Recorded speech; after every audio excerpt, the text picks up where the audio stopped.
ርስት ተብሎ ተጠርቷል። የእግዚአብሔርና የልጁ የኢየሱስ ክርስቶስ መንግስት ብዙ ቅዱሳን ያሉበት እና በእነሱ መካከል እኛ ስፍራ እንዲኖረን ለዚያ እንድንሆን የሚያበቃ የእግዚአብሔር ቃል ነው። ጳውሎስ ለዘጋው ቃል አደራ ሰጠዋችሁ፣ ለእግዚአብሔርና ለቃሉ አደራ ሰጥቻችኋለሁ ሲል እናያለን። እና ርስት በቅዱሳን መካከል የመኖር ከቅዱሳን ጋር ባለ አገር የመሆን ኤፌሶን 2 ላይ ይህንኑ ይናገራል። ከቁጥር 18 ጀምሮ ያለውን ስናነብ እንግዶችና መጻተኞች እንዳልሆን ይናገራል። ከቅዱሳን ጋራ የርስት ተካፋዮች መሆናችንንም እንዲሁ ይነግረናል። አሁንም እዚሁ ሐዋርያት ሥራ ሳንወጣ ምዕራፍ 26 ሐዋርያት ሥራ ምዕራፍ 26 ቁጥር 17 እና 18 ላይ የኃጢአትም ስርየት በእኔም በማመን በተቀደሱት መካከል ርስትን ያገኙ ዘንድ ከጨለማ ወደ ብርሃን ከሰይጣንም ስልጣን ወደ እግዚአብሔር ዘወር እንዲሉ ዓይናቸውን ትከፍት ዘንድ ከሕዝቡና ወደ እነርሱ ከምልክህ ከአሕዛብ አድንሃለሁ። እግዚአብሔር ጳውሎስን ለአገልግሎት ሲጠራው ጌታ ኢየሱስ ክርስቶስ ማለት ነው ያለውን ነገር ነው ጳውሎስ እየመሰከረ ያለው። እንዴት እንደተጠራ እንዴት ይህን ሕይወት እንደተቀላቀለው እየመሰከረ ነው። የኃጢአት ስርየት በክርስቶስ በማመን ደግሞ በተቀደሱት መካከል ርስት፣ በተቀደሱት መካከል ማለት ኢየሱስ ክርስቶስን በማመን የኃጢአት ስርየትና በተቀደሱት መካከል ርስት ያገኙ ዘንድ ከጨለማ ወደ ብርሃን ከሰይጣንም ስልጣን ወደ እግዚአብሔር ዘወር እንዲሉ። ከጨለማ ወደ ብርሃን ከሰይጣን ስልጣን፣ ሰይጣን ከሚገዛበት እንግዲህ የሰይጣን መንግስት አለ። ከዚህ በፊትም አንስተናል። በማይታዘዙ ላይ የሚሰራ አለቃው መንፈስ ይለዋል ኤፌሶን 2:1 ጀምሮ።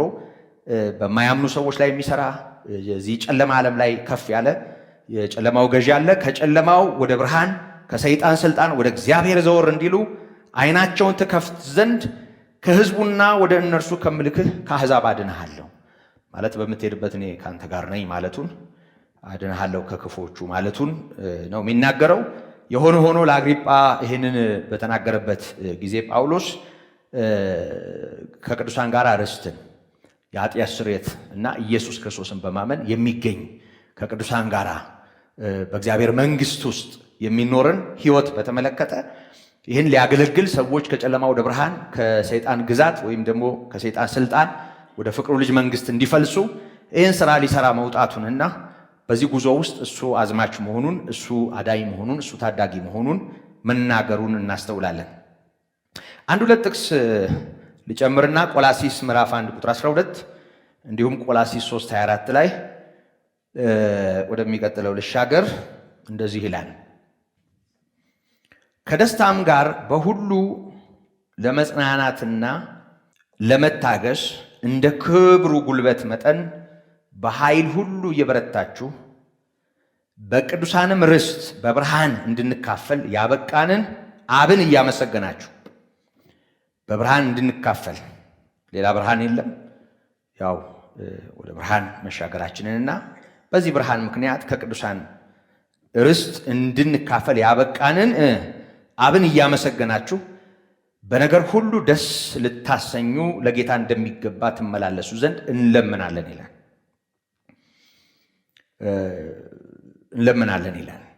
እና እግዚአብሔር ኢየሱስ ክርስቶስን ሲከፍል ልጁን ሲሰጥ በልጁ በኢየሱስ ክርስቶስ ተላልፎ መሰጠት ውስጥ በብርሃን ከቅዱሳን ጋር ርስት ተካፋይ ሆነን በደስታ እግዚአብሔርን በኢየሱስ ክርስቶስ እያከበርን እንድንኖር መሆኑን ይናገራል።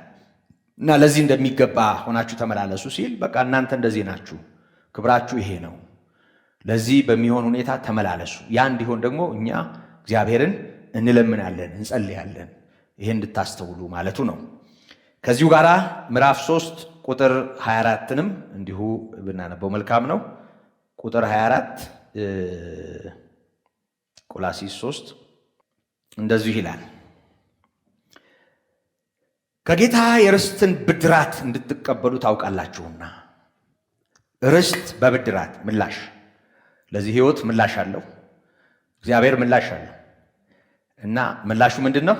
ርስት።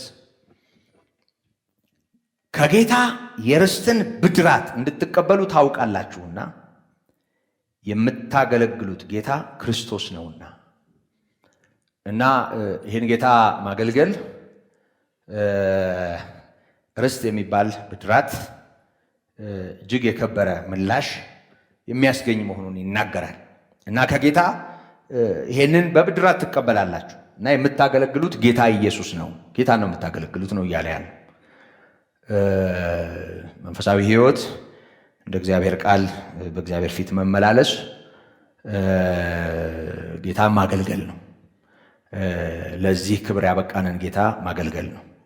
ያከበረንን ከጨለማ ወደ አስደናቂ ብርሃን ያሻገረንን ከጨለማው ስልጣን ከሰይጣን ግዛት ወደ ፍቅሩ ልጅ መንግስት ያፈለሰንን አንድ ልጁን ሰጥቶ በልጁ ሞትና ትንሣኤ ለዚህ ያበቃንን እግዚአብሔርን ማክበር ነው። ለእግዚአብሔር በጎ ምላሽ መስጠት ነው። ስለዚህ ለዛ እንደሚገባ መመላለስ ነው ማለት ነው። የምታገለግሉት እሱን ነው እያለ ያለው። እንግዲህ በእነዚህ ጥቅሶች እንደምናስተውለው ከቅዱሳን ጋር ይላል ርስትን የሚያካፍል የእግዚአብሔርና የልጁ የኢየሱስ ክርስቶስ መንግስት። ቅድም እንዳነበብኩት ርኩሰት፣ የትኛውም አይነት ኃጢአት እንደማይገባ እዛ መንግስት ውስጥ ይናገራል እና ስለዚህ እድፈት አይኖርበትም፣ መቆሸሽ አይኖርበትም፣ መበላሸት አይኖርበትም። ስለማይበላሽ በሌላ ቋንቋ ኃጢአት አይቀላቀልም ማለት ነው። ያ ማለት ደግሞ ሕያው ነው።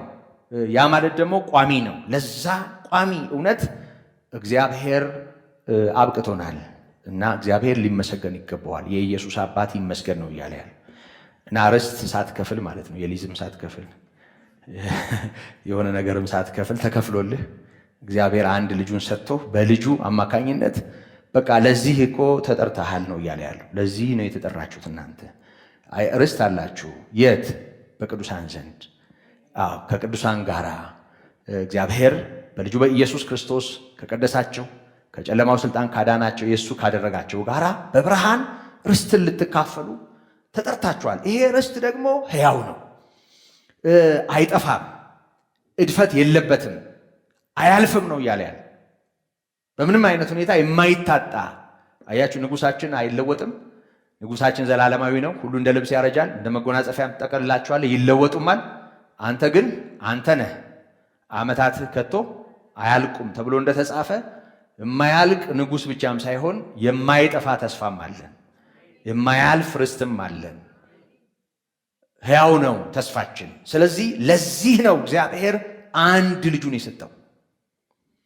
የጌታችን የኢየሱስ ክርስቶስ ሞት እና ትንሣኤ ይሄን ውጤት ለኛ አምጥቷል። እግዚአብሔር በልጁ ሞት በኩል ይሄንን ነው ወደ ብርሃን ያመጣው ነው እያለን ያለው ወገኖቼ። በሌላ ቋንቋ ያለንበት ዓለም ቅድም እንዳልኩት ዘላለማዊ አይደለም። የትኛውም ተስፋ እንደውም እኮ ስለ ተስፋ ስናነሳ ሮሜ 8 ላይ ተስፋ ስለማይታይ ነገር ነው ይላል። ቁጥር 24 ላይ የሚያየውንማ ማን ተስፋ ያደርጋል ይላል።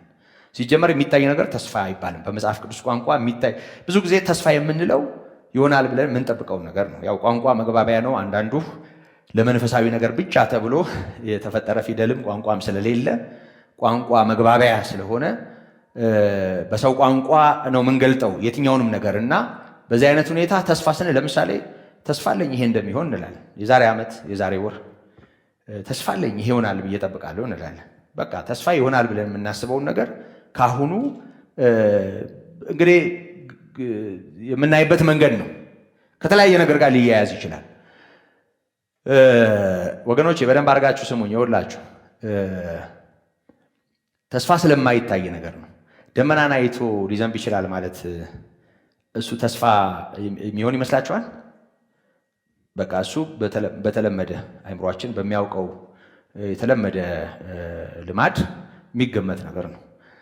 ዛሬ አንድ ሰው ዘርቶ በዘራው መጠን እንደው እግዚአብሔር ቢረዳኝ ዝናቡ ቢዘንብ እንደዚህ ቢሆን ከዚህ ይሄን ያህል አትረፋለሁ፣ አንድ ቁና ዘርቻለሁ፣ አንድ ኩንታል ሰበስባለሁ ቢል ይሄ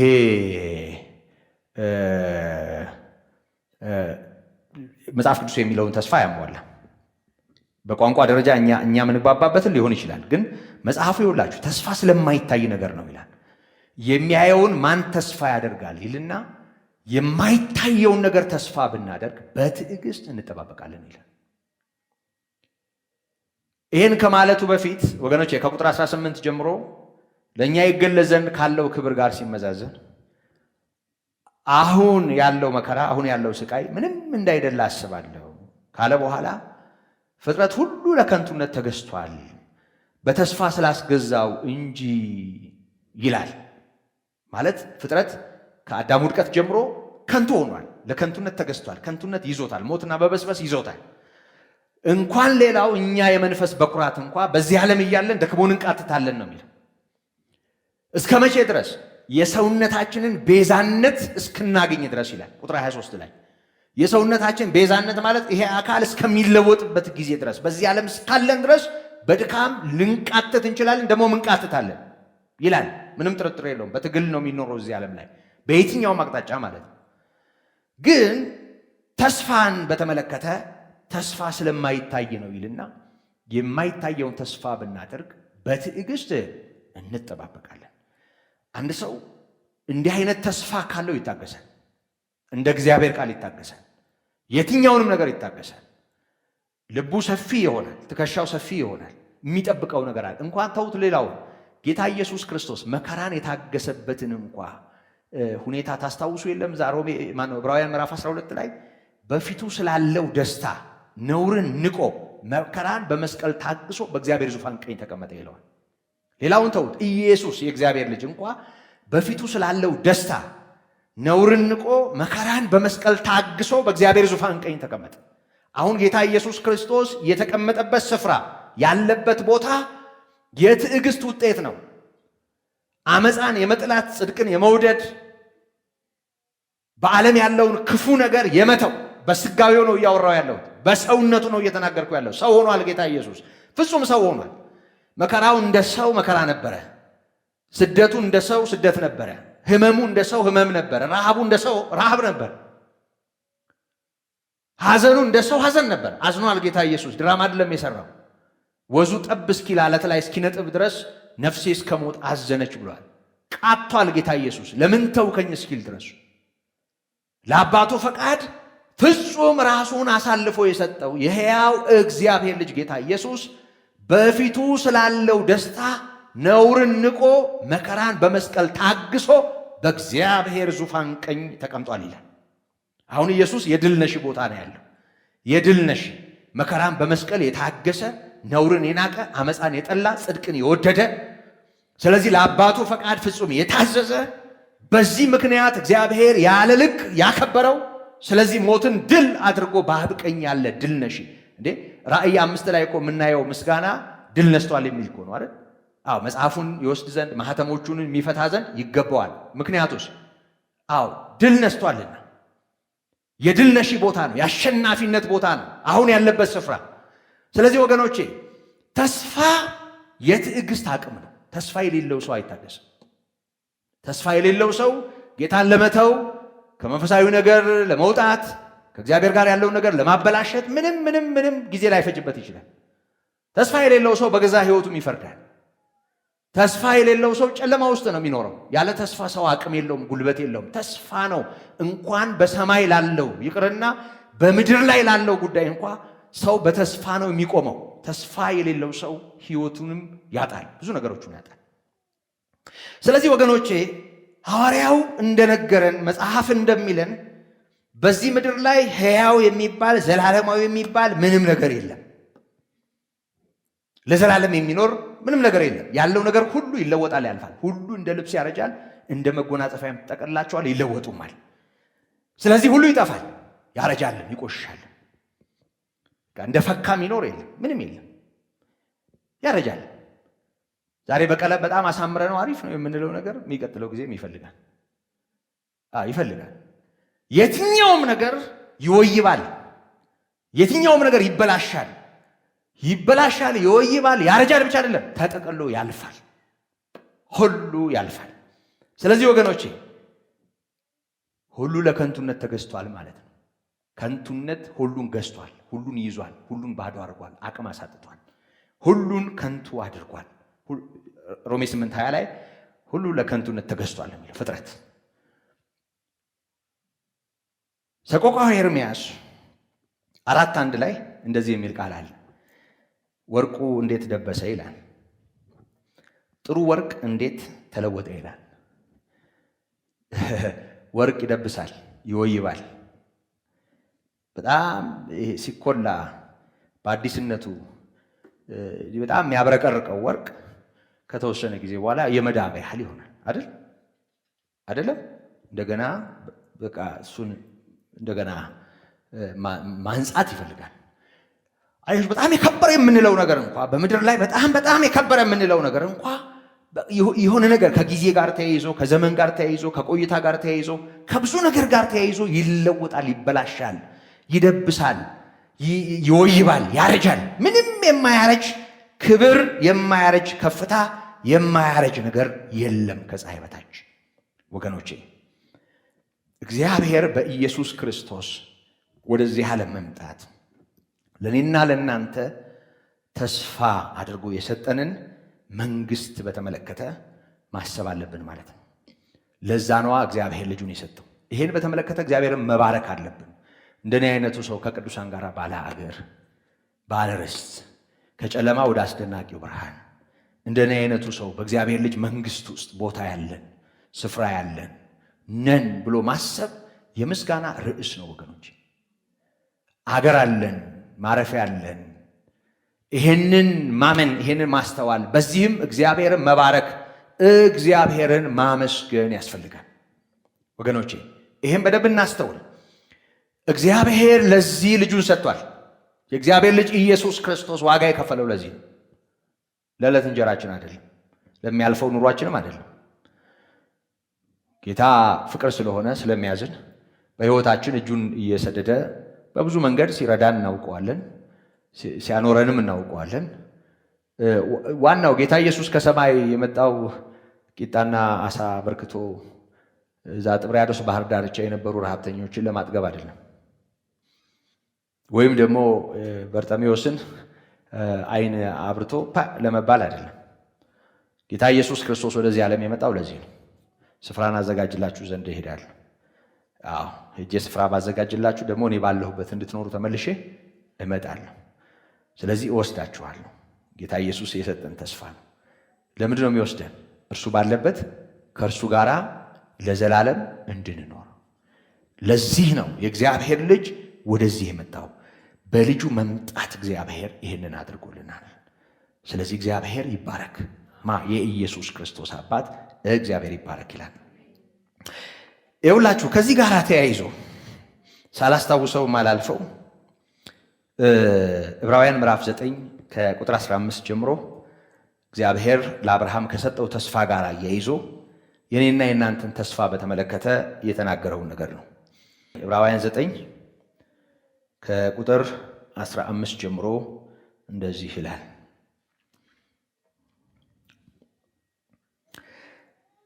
የፊተኛው ኪዳን ሲጸና አለ። ብሉዩ ኪዳን ማለት ነው፣ ዝርዝር ውስጥ አልገባም።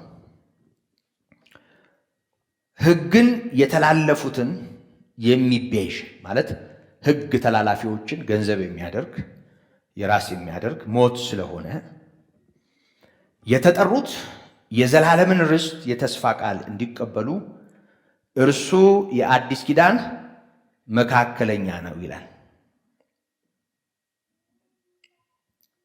እርሱ የአዲስ ኪዳን መካከለኛ ነው። በደንብ ስሙ። የመጀመሪያው ኪዳን በደም ተመርቋል ነው ሐሳቡ። በደም ተመርቀዋል ማለት ሕግ የሚተላለፉ ሰዎች ያው ሕግ መተላለፍ ኃጢአት ነው፣ የኃጢአት ደሞዝ ሞት ነው። ያንን በሚያመለክት ሁኔታ እንስሳ እየታረደ በደም በእንስሳ ደም የመጀመሪያው ኪዳን ተመርቋል። በደም ነው የተመረቀው። ሐሳቡ እሱ ነው። የተጠሩት ደግሞ የዘላለምን ርስት የተስፋ ቃል እንዲቀበሉ እርሱ የሐዲስ ኪዳን መካከለኛ ነው ይላል። አሁን የሐዲስ ኪዳን መካከለኛ ሊቀ ካህናት ኢየሱስ ነው። የኢየሱስ ክርስቶስ ሊቀ ካህንነት አስፈላጊነት ከምን ጋር ነው የሚገናኘው? የተጠሩት ሰዎች የዘላለም ርስትን ተስፋ እንዲቀበሉ እግዚአብሔር የጠራቸው ሁሉ የዘላለም ሕይወት ወይም የዘላለም ርስት የሆነውን ተስፋ እንዲያገኙ አሁን መካከለኛ አለ። ያኔም መካከለኛ ነበር ለዛኛው ኪዳን። የዛኛው ኪዳን መካከለኛ ማን ነበር? ሙሴ ነበር። አሁን የዚህኛው ኪዳን መካከለኛ ማን ሆነ? ጌታ ኢየሱስ። ለየትኛው ተስፋ? ለዘላለም ተስፋ፣ የዘላለም ርስት ለሆነው ተስፋ። ያኛው ኃላፊና ከነዓን ለነበረው ነበር መካከለኛ የሆነው። መካከለኛው የእንስሳ ደም አቅርበዋል። ይሄኛው መካከለኛ አማናዊ በግ ሆኖ የራሱን ደም አቅርበዋል። የተጠሩት የዘላለም ርስትን ተስፋ ቃል እንዲቀበሉ እርሱ የሐዲስ ኪዳን መካከለኛ ነው። በጣም ይሄ ቃል ደስ ይለኛል። ኑዛዜ ያለ እንደሆነ አለ የተናዛዡን ሞት ማርዳት የግድ ነውና ይላል። ኑዛዜ ካለ የተናዛዡን ሞት ማርዳት የግድ ነው። ሰው ሲሞት ኑዛዜ ይጸናል። ተናዛዡ በሕይወት ሲኖር ግን ከቶ አይጠቅምም አለ። ሐሳቡ ግልጽ ነው። መቼም አንድ በጣም ቀለል ባለ አማርኛ አንድ ባለ ሀብት የሆኑ አባት ያሉት ልጅ በጣም ሀብታም የሆኑ ግን እሱና እሳቸው የተለያየ ቦታ የሚኖሩ ቢሆንና የእሳቸው ሕይወት ድንገት ቢያልፍ ሲሞቱ ደግሞ ሽማግሌም ሆኑ ቀሳውስት ሰብስበው በቃ ይሄ ብለው አውርሰው ቢሆን ለልጃቸው እና ያንን ኑዛዜ የተቀበሉ ሰዎች ለልጁ መርዶ ሊነግሩ ወይም ደግሞ ወደዛ ልጁ ወዳለበት ቦታ ቢሄዱ በእርግጠኝነት እድለኛ ነህ፣ በጣም እኮ የሚገርም ነው ያለፋህበትን፣ እንደው በጣም ይገርማል፣ አባትህ እኮ መኪናውን ቤቱን እንደዚህ ያ ሁሉ ንብረት እንደው እንዴት ይወድህ ነበር፣ እንደው ያ ሁሉ ሰጠ ምናምን ነው የሚለው መጀመሪያ ይባላል። ስለ ቁሳቁስ ይወራል ወይ? መጀመሪያ የሚነገረው የትኛው? በቃ አባትህ አርፈዋል። ባጭር ቃል አስታመሙ ሊሆን ይችላል። እንደ ሀገራችን ልማድ ከሆነ ሌሊት አንኳኩቶ መርዶ ነጋሪ እንደሱ ነው በየክፍለ ሀገሩ ሌሊት በር አንኳኩቶ ቀን ጠብቆ ሰዓት አደላድሎ ከዛ ሌሊት ሄዶ አንኳኩቶ መጀመሪያ አባትህ አንቀላፍቷል ብለው መንገርና ሞቱን መጀመሪያ ማረጋገጥ ያስፈልጋል። ልጁ አለቃቅሶ በእኛ ሀገር ቋንቋ እርሙን ካወጣ በኋላ እርም ምን እንደሆነ አይገባኝም፣ እርም ማውጣት ምናምን ይላሉ። በዚህ ቋንቋ እርም አይገባኝም። ብቻ ሐዘኑን ለማለት ይመስለኛል። ያ ከሆነ በኋላ ከዛ ሲያባራና ሲረጋጋ የአባቱ ሞት ካረጋገጠ በኋላ ጤነኛ የሆኑ ሽማግሌዎች ኑዛዜ ካለ ያንን ያወጡና ያነባሉ። አግባብ አለው ማለት ነው። አባትየው ተናዞ ለልጄ ብሎ ሞት አፋፍ ላይ ደርሶ ቆይቶ እንደምንም ነፍስ ቢዘራና ሕይወት ቢቀጥል ኑዛዜው እንዳለ ቁጭ ይላል። አባትየው በሕይወት እስካለ ድረስ ኑዛዜው ምንም ትርጉም የለው። የሰውየው ሕይወት ይከብራል። ኑዛዜውን ቀዶ ለሌላ መናዘዝ ይችላል በሕይወት እስካለ ድረስ። ግን ኑዛዜ ኖሮ ከሞተ ተናዛዡ የተናዛዡን ኑዛዜ የሚቀለብስ ሕግ የለም። ስለዚህ ሕጋዊ ወራሽ የሆኑ ሰዎች ኑዛዜው የፈቀደላቸው ሰዎች ሰውየው ሞቷልና ውርሱን በተመለከተ ምንም ሌላ ነገር ሳይኖር ይወርሳሉ። ተናዛዥ በሕይወት እያለ ኑዛዜ አይጠቅምም ማለት። ግን ተናዛዥ ከሞተ ኑዛዜን የሚቀይር ሕግ የለም ማለት። ምን እያለ እንደሆነ ታውቃላችሁ? ለዘላለም ርስ ተናዛዡ ሞቷል እያለ ነው። ጌታ ኢየሱስ ክርስቶስ ለመጣበት ዓላማ ራሱን ስለከፈለ ስለሞተ በሞት የተረጋገጠ ኑዛዜ አለን እያለ ነው። አይለወጥም እያለ ነው። አይቀለበስም እያለ ነው። ኑዛዜ ያለ እንደው የተናዛዡን ሞት ማርዳት የግድ ነው። ተናዛዥ በሕይወት እያለ ኑዛዜ አይጠቅምም። ተናዛዡ ከሞተ ግን ኑዛዜ ትርጉም ይኖረዋል። ምክንያቱም የተናዛዡ ቃል ስለሆነ፣ የባለ ንብረቱ ቃል ስለሆነ፣ የባለ ርስቱ ቃል ስለሆነ። ስለዚህ ምን እያለ እንደሆነ ታውቃላችሁ? ይሄ የሐዲስ ኪዳን መካከለኛ የዘላለም ርስትን ተስፋ አድርጎ የሰጠን መካከለኛ ስለዚህ ጉዳይ ራሱን ከፍሏል፣ ሕይወቱን ከፍሏል። ያኛው መካከለኛ በበግ ደም፣ ይሄኛው ግን ራሱን በመስጠት። ስለዚህ ጌታ ኢየሱስ ክርስቶስ ተናዞልን ሞቷል።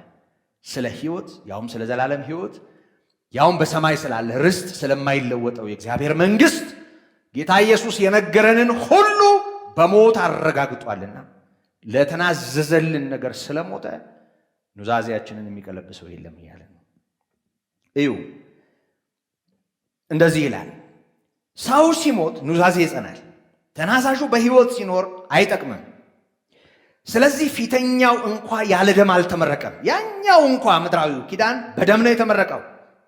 ሙሴም ትእዛዛትን ሁሉ እንደ ሕጉ ለሕዝብ ሁሉ ከተናገረ በኋላ የጥጆችንና የፍየሎችን ደም ከውሃና ከቀይ የበግ ጠጉር ከሂሶጵም ጋር ይዞ እግዚአብሔር ያዘዘላችሁ የኪዳን ደም ይህ ነው ብሎ በመጽሐፉና በሕዝቡ ሁሉ ላይ ረጨው።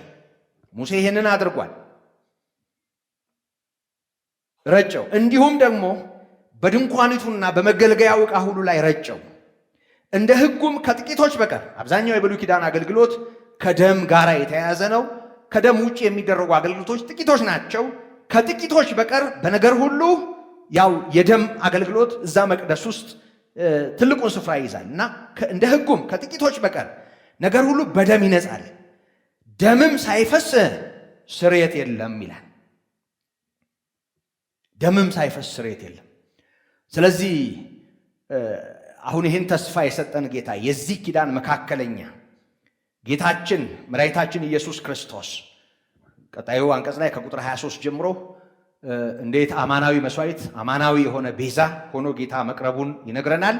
በየዓመቱ ደም ይዞ እንደሚገባው ሊቀ ካህን ሳይሆን አንድ ጊዜ ለሁል ጊዜ ራሱን ማቅረቡን ይነግረናል።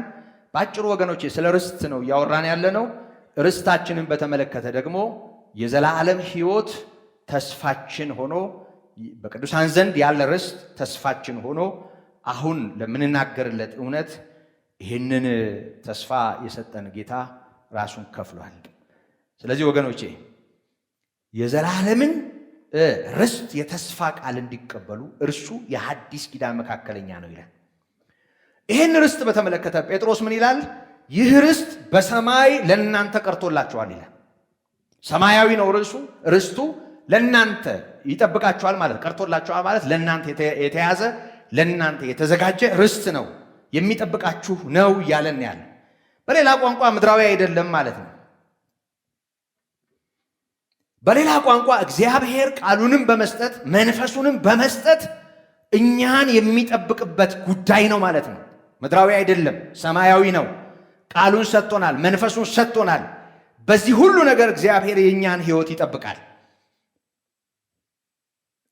ለተጠበቅንለት መዳን እግዚአብሔር ልጁን ሊቀ ካህን አድርጓል።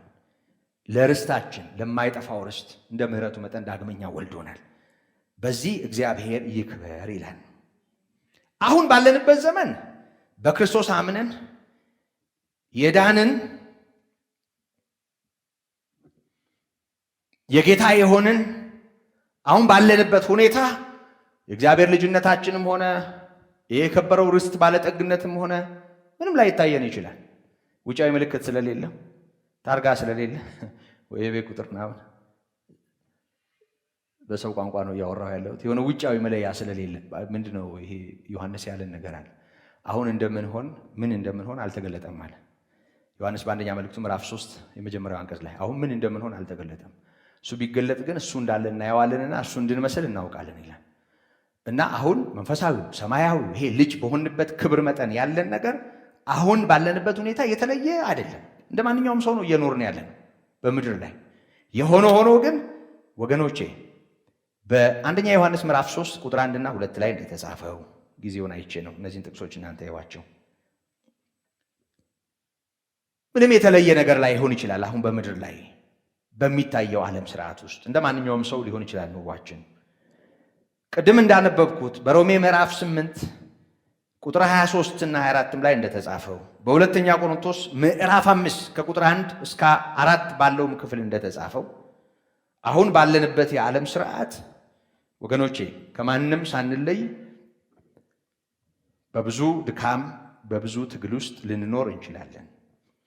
ግን ደግሞ ፊልጵስዩስ ምዕራፍ 3 ቁጥር 21 ላይ እንደተጻፈው ጌታችን ኢየሱስ ክርስቶስ የብሩኩ ተስፋችን በሰማይ ያለው ጌታ ይመጣል እና ሕይወታችን የሆነው ኢየሱስ ክርስቶስ ሲመጣ የሚሆነውን ይነግረናል። ለራሱ አስተዳደር ሰማያዊ ለሆነው እውነት ማንነታችን በሚሆንበት ሁኔታ ክቡር ሥጋውን እንዲመስል የተዋረደው ሰውነታችንን ይለውጣል። ይሄ ማንነት ይቀየራል ማለት ነው። ያ ማለት ይለወጣል ማለት ሌላ ፍጥረት እንሆናለን ማለት ሳይሆን አሁን ያለው ድካም፣ አሁን ያለው ችግር ከኛ ሕይወት ዞር ይላል ማለት ነው። እነዚህን ጥቅሶች የያዟቸውና ወደሚቀጥለው ከመሻገራችን በፊት በሚቀጥለው እናያቸዋለን። ፊልጵስዩስ 3:21፣ አንደኛ ቆሮንቶስ 15 ከ51 እስከ 58፣ ቆላስይስ 3:4